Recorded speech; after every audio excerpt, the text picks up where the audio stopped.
What's up, guys? Thank you so much for once again tuning into the YouTube channel.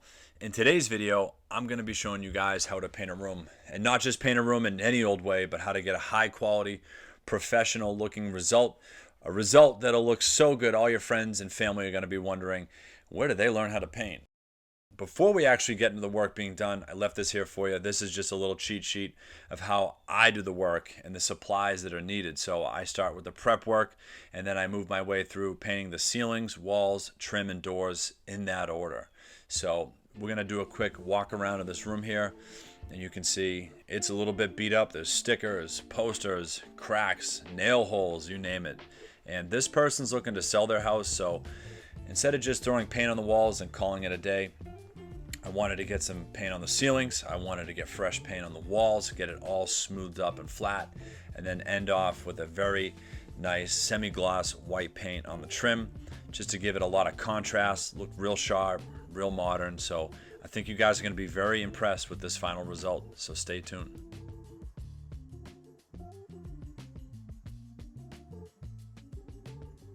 All right, here we are in step one. This is the prep phase of this project. I have to take down all these posters and stickers, so I'm very sorry to all you Bruins fans out there, but these have to go.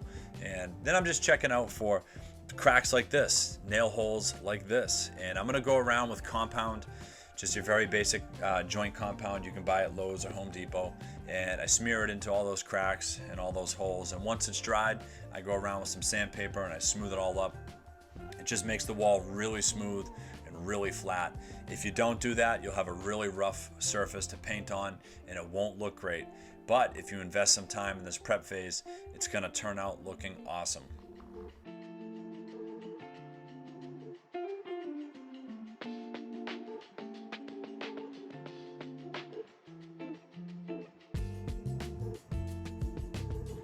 All right, you can see all those white spots there. Those are all those nail holes I was showing you before. Those are all filled in with compound now. And before I move on to the cracks under the window, I wanted to show you this here. There was that real rough looking corner where the wall meets the ceiling. And you might wonder, man, is this too much? Can I do this? Absolutely. Look how easy this is. I take a little bit of compound, I smear it up in that corner. Then I have this special corner tool. Check it out right here. I just drag it right in the corner, removes all that excess compound, and it leaves a real sharp edge between the wall and the ceiling.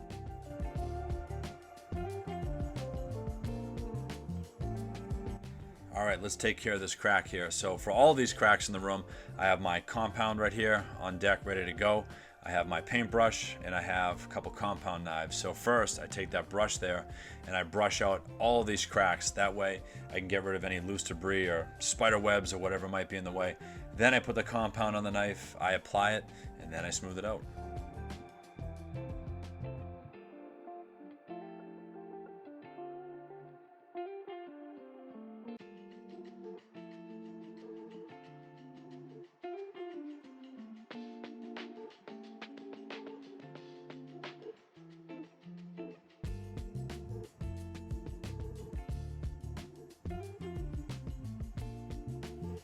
So now that all the compounding is done, it's time to let this stuff dry out before we start sanding it. You can see here I have a couple stubborn spots that just don't want to dry. So what I do is I turn a fan on really low. I even crack a window to help circulate some air around the room. One thing I'm going to caution against is don't take a hair dryer and try to dry this stuff in 30 seconds flat. It's going to leave it looking cracked and warped. You'll have to scrape the whole thing out and do it over again. It'll just be a massive waste of time. So trust me when I say it, you don't want to do that.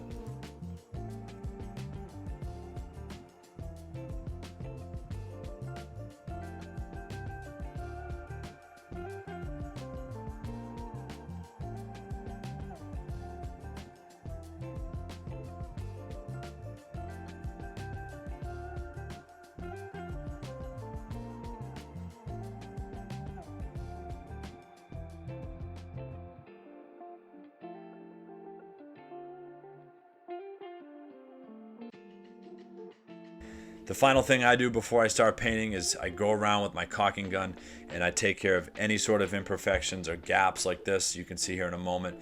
This gap is from wallpaper removal about 20 years ago. You don't want to leave that behind. You want this looking real smooth, real clean, so don't skip this step.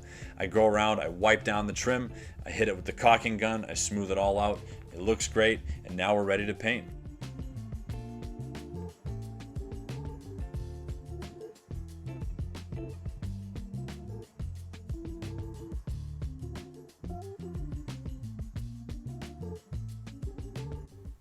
All right, we're on step number 2 now. Time to get some paint up onto the ceiling. I have all my supplies on deck. I have the ceiling paint ready to go. And when I use paint, I use Benjamin Moore. Yes, they're a little bit more expensive than your store brand that you might find, but I feel that they deliver the best products out there.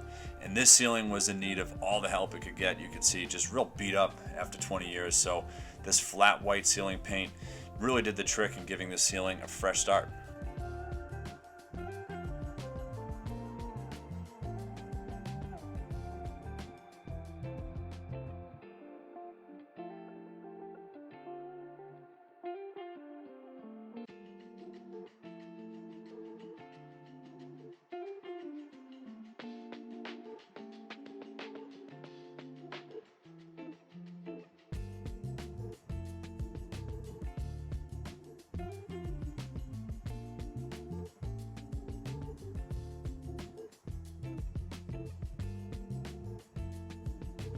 So there's 2 parts when it comes to painting. The first part is using a paintbrush to cut in, like you can see I'm doing here right now. And the second part is using a rolling pad to cover the rest of the wall. One quick thing I wanted to share with you guys is you don't want to go too crazy with the paintbrush. You only want to do about 4 or 5 inches of surface area, and you want to leave most of the work to the rolling pad. And that's for 2 reasons. Number 1, the rolling pad can cover a ton of surface area far quicker than you could with a paintbrush. And number 2, it leaves a way smoother finish.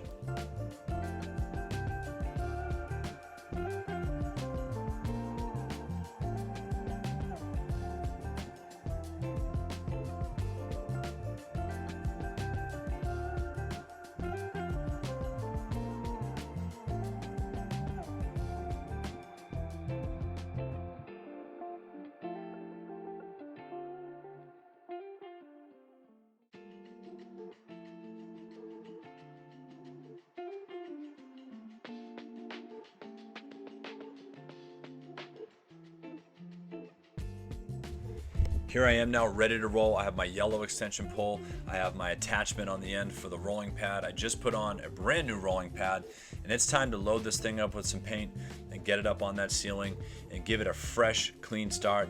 This ceiling looked great in the end, but before we actually get to the end result, I want to show you how I rolled this. This room was really big, so I couldn't make the full run of the room from wall to wall. So I went from wall to middle, and I kind of did it in quadrants, and then I came back later and did a second coat, and it looks terrific.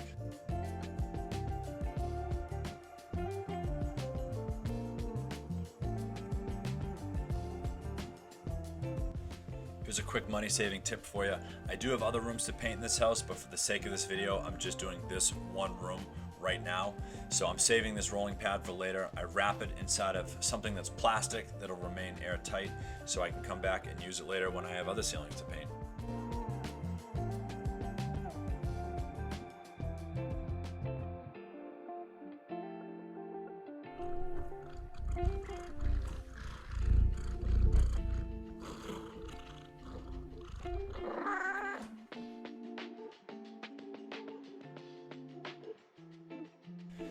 Now we're on to step number 3. It's time to cut in and roll the walls. Just like the ceiling, you're going to take a paintbrush and you're going to cut in alongside the ceiling only about 4 or 5 inches, and then you're going to use the rolling pad for most of the wall.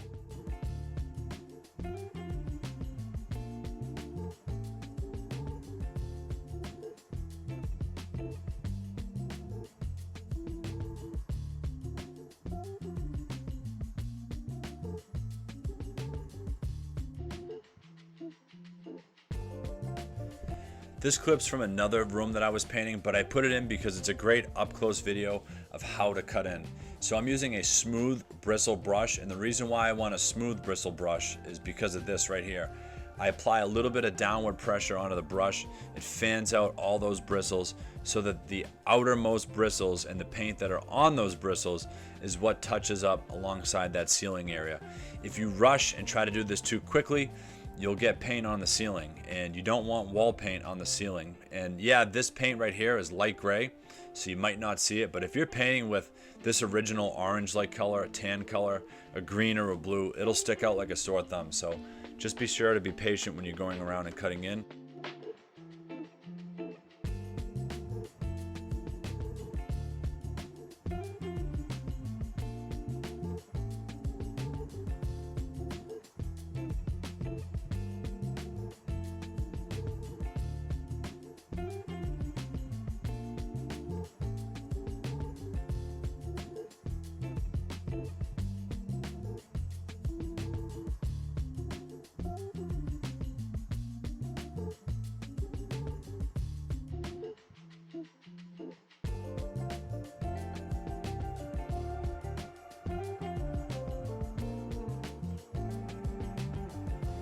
So you can see I'm starting to work my way alongside the trim now. And this is why I paint the trim last, so I could use a little bit of speed when I'm cutting in here. I don't have to be perfect. If I get a little bit of wall paint on the trim, it's no big deal because I'm gonna come back later and paint it. With that being said, don't get too crazy. You don't wanna splash a whole bunch of paint up on the wall and get it stuck in the corner. It'll get all gummed up, it'll drip, and it'll look terrible. So you can use a little bit of speed here, but still you wanna be very careful when painting alongside the trim.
Before I move on to rolling, I take a bright light and I go looking for areas that need a little more paint, just like this, and it's no big deal. Put a little more paint in the brush, cover it up, smooth it out, and on to the next step.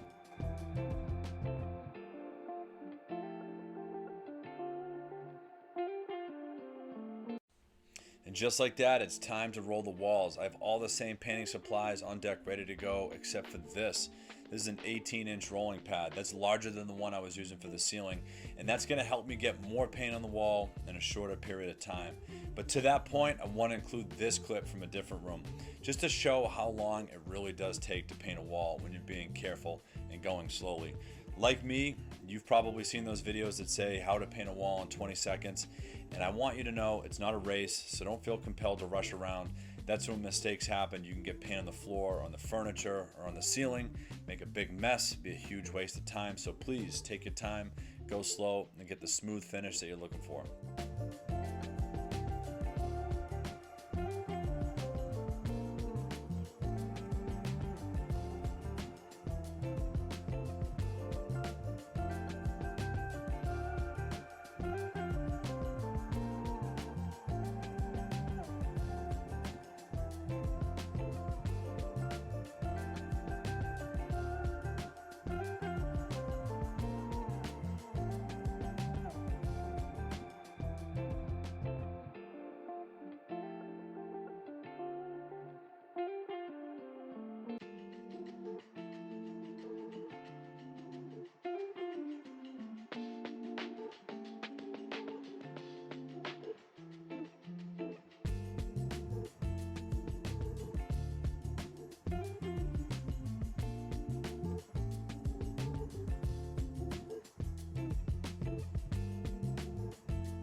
All right, we're in the final steps of this project now. Time to paint the trim and the doors. And when I paint trim, I use a firm bristle brush. It gives me a little bit more leverage and accuracy when trying to paint over any sort of custom design.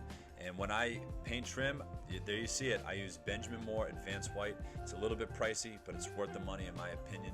Leaves a great semi-gloss finish, really contrasts well with the wall, which is a matte finish. And this video here is sped up a little bit, and I just really wanted to highlight how slow I go. So please budget your time appropriately. You don't want to be going too fast and make a mess on the floor here. I do have to pull away the drop cloth so I can get paint on the bottom of the trim, but be patient, go slow, and I promise you the result will look excellent.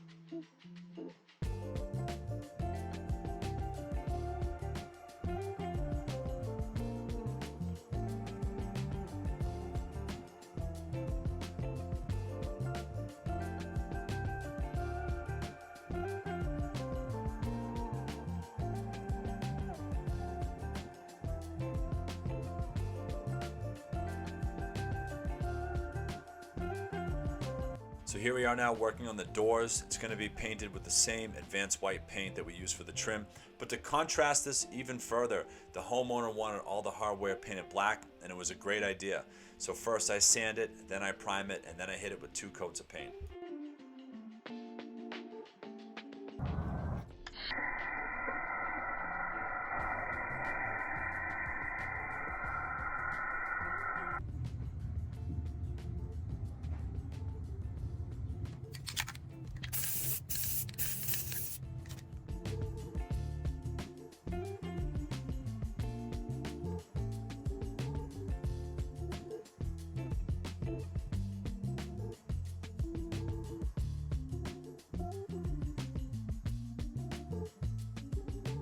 One last thing I did for this project was I switched out all of the light switch and outlet covers. It's a very cheap and easy way to add just a little bit more value to this project.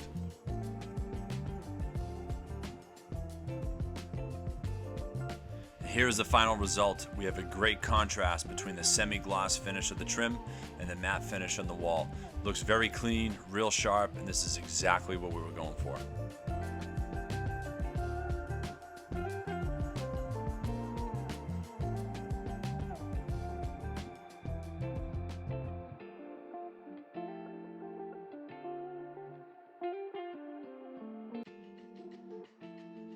And just like that, this project is complete.